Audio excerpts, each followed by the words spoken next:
Assalamualaikum dan selamat sejahtera. Bertemu lagi kita dalam mata pelajaran Pendidikan Jasmani dan Pendidikan Kesihatan tahun 5.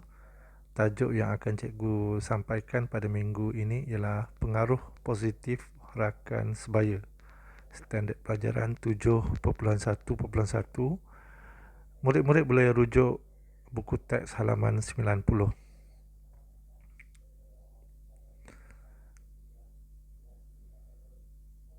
Baiklah murid-murid, buka buku teks halaman 90. Kemudian cikgu minta murid-murid membaca dan memahami peta minda dalam buku teks halaman 90 tersebut tentang pengaruh rakan sebaya terlebih dahulu. Tapi minggu ni cikgu akan kalau murid-murid lihat peta minda tersebut, dalam peta minda tersebut pengaruh rakan sebaya terbagi kepada dua, yang berwarna hijau positif dan yang berwarna merah adalah negatif.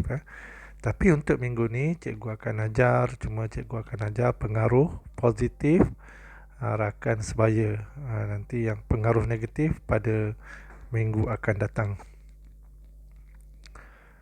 Baiklah murid-murid, pengaruh rakan sebaya. Apakah itu pengaruh rakan sebaya? Siapakah rakan sebaya?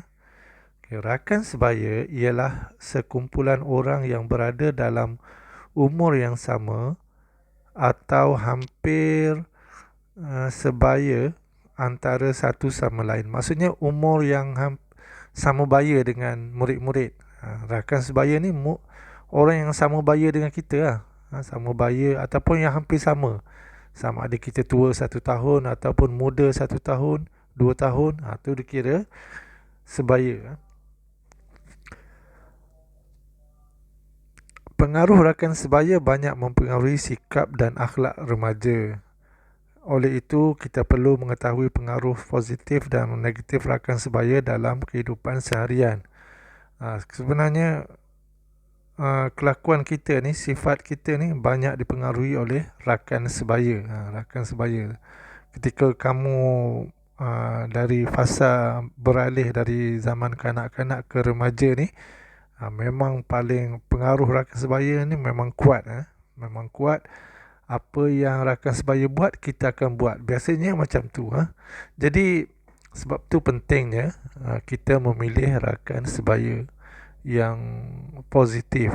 Positif supaya kita juga akan melakukan perkara-perkara yang positif. Baiklah murid-murid, mari kita lihat pengaruh positif rakan sebaya. Dalam buku teks ni terdapat empat pengaruh positif. Sebenarnya banyak lagi tapi kita hanya membincangkan 4 pengaruh positif rakan sebaya. Yang pertama, menghormati rakan. Kalau rakan tu baik, dia seorang yang menghormati rakan, itulah pengaruh positif.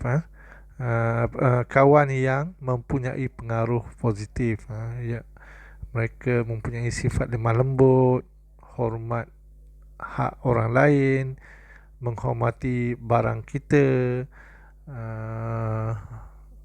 menghormati privasi kita, kerahsiaan kita. Itu. Yang kedua, rakan yang rajin belajar. Rakan yang rajin belajar, selalu fokus dalam pelajaran, kan? Tidak mengabaikan pelajaran. Yang tu pengaruh positif. Yang ketiga, jujur.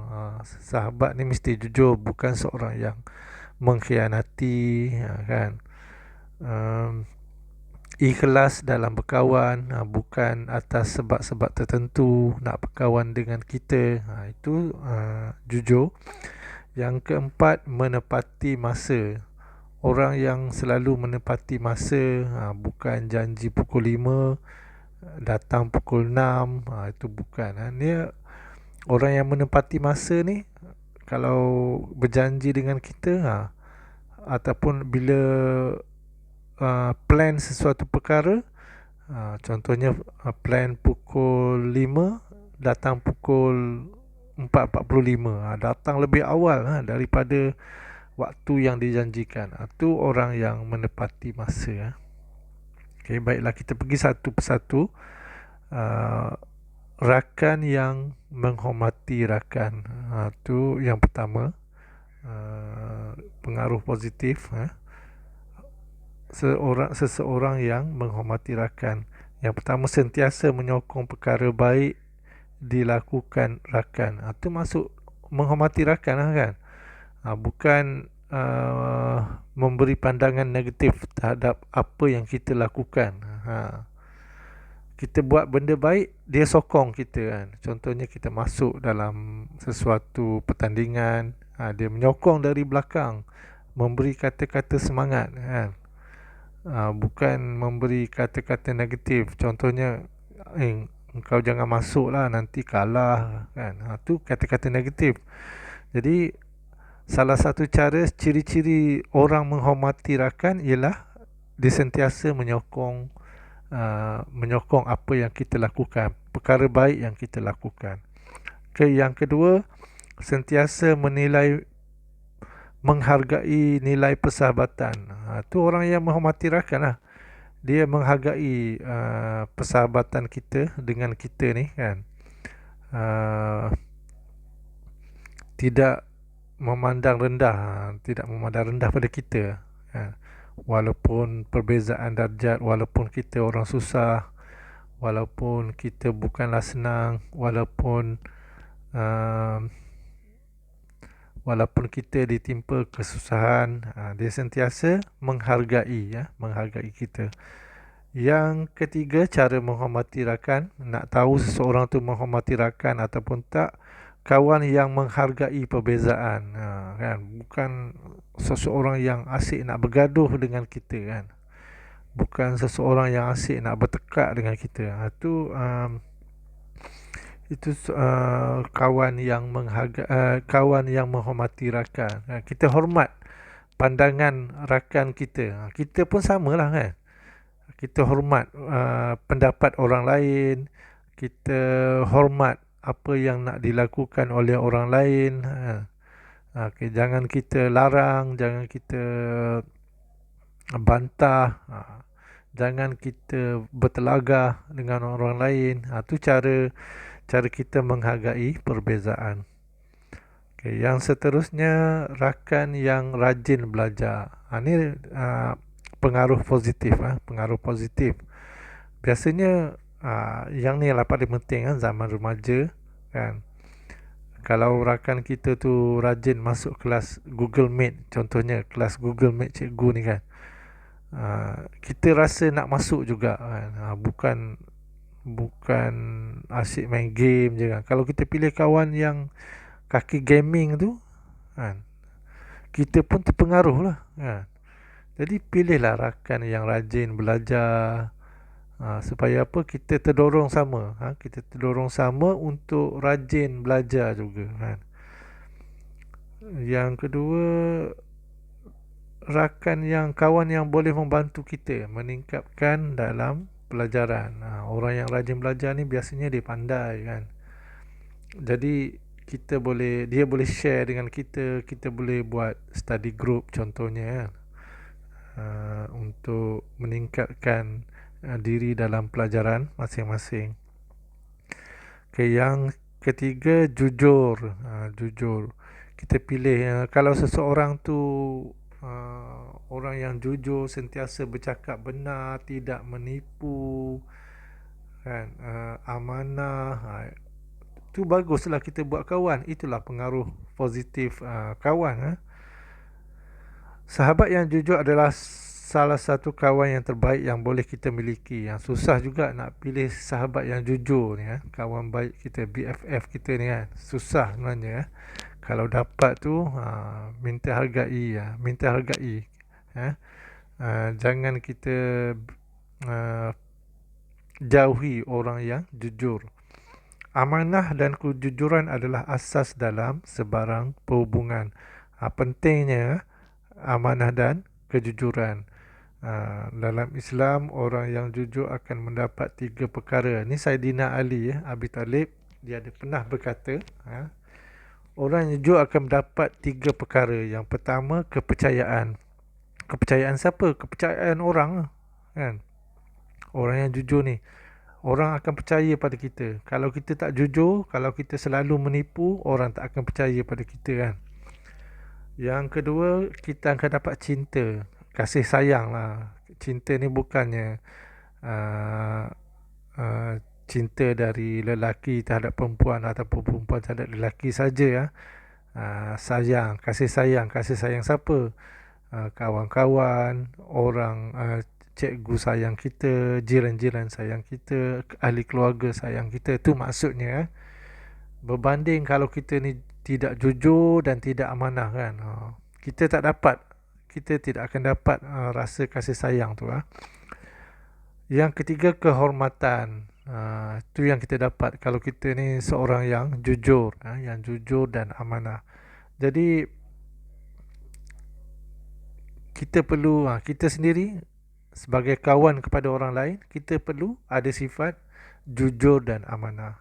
Kalau kita ada kawan yang jujur dan amanah, itu adalah pengaruh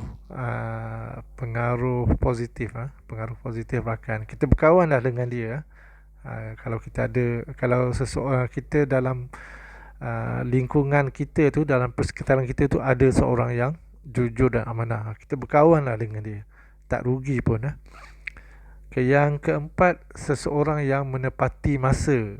Kalau kita dalam berkawan tu ada beberapa orang rakan yang selalu menepati masa. Yang tu positif lah tu, kan. Kita pun rasa sama, nak buat perkara, nak lakukan perkara tu pun selalunya lebih awal dari masa yang dijanjikan. Contohnya kelas Google Meet, kan. Janji cikgu tulis pukul 12, masuklah pukul 12, kan. Ataupun sebelum awal tu lagi, kalau masuk 12.10 memang tak boleh masuk lah, kalau yang guna email biasa tu. Jadi pengaruh positif kawan ni akan mempengaruhi kita juga, iaitu menepati masa. Rakan yang baik ialah rakan yang sentiasa menepati masa apabila membuat temu janji ataupun berjanji untuk melakukan sesuatu. Rakan yang tidak buat kita tertunggu-tunggu, rakan yang tidak buat kita tertunggu-tunggu, kan. Bukan janji pukul 8 pagi, pukul 10 baru datang. Itu kawan yang negatif lah tu, kan. Okey, baiklah murid-murid, latihan di rumah, mudah saja, lukis peta minda di bawah tentang pengaruh positif rakan sebaya. Ni peta mindanya. Jadi cikgu tak ikut buku teks lah. Buku teks tu dia campur pengaruh positif dan negatif. Sebab pada kali ni cikgu cuma ajar pengaruh positif saja. Jadi lakarkan peta minda pengaruh positif saja. Nanti next week, pelajaran akan datang, baru cikgu akan ajar pengaruh negatif. Jadi tulis hari, tulis tarikh, tulis tajuk pengaruh rakan sebaya, standard pelajaran 7.1.1, arahan lakar peta minda tentang pengaruh positif rakan sebaya. Kemudian lakarkan. Baiklah murid-murid, itu saja pelajaran kita pada minggu ini. Cikgu ucapkan sekian, terima kasih.